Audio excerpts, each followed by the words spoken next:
এই বৈশাখের মতোই রবি ঠাকুরের জন্ম। সোনার আশ্বিনে নয়, হিমের রাতের অঘ্রাণে নয়, ফুল রাঙানো ফাগুনে নয়, এই খড়গ ক্ষিপ্র বৈশাখেই তার জন্ম।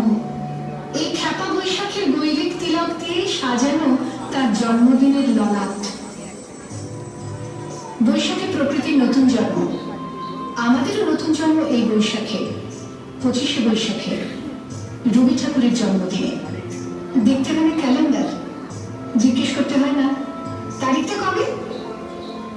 আগে থেকে বুকের মধ্যে সারা ওঠে, 25শে বৈশাখ আসছে, রবি ঠাকুরের জন্মদিন।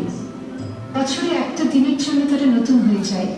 চারপাশে নীলে লালে সবুজে হলুদে রঙিন ফুলের আলপনা, মাঝখানে খয়েরি রঙের সুতোয় রোজ দুপুরের না ঘুমানো চোখে কাজের ক্লান্ত অবসরে বোনা হয়ে চলেছে সেই 4টি লাইন। উদয়ের পথে শুনি কার বাণী, ভয় নাই ওরে ভয় নাই, নিঃশেষে প্রাণ যে করে বেদান, ক্ষয় নাই তার ক্ষয় নাই।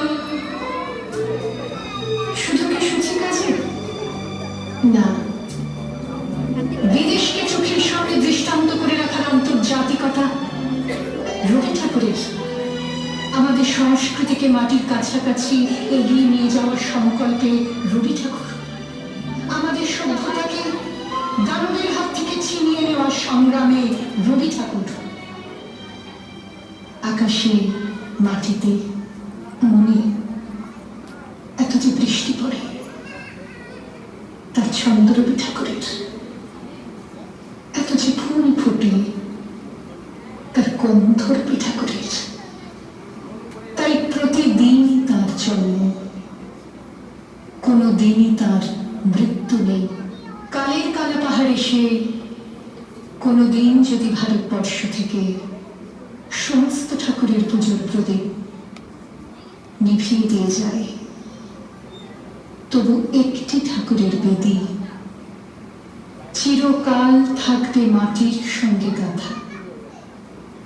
কোন ঠাকুর?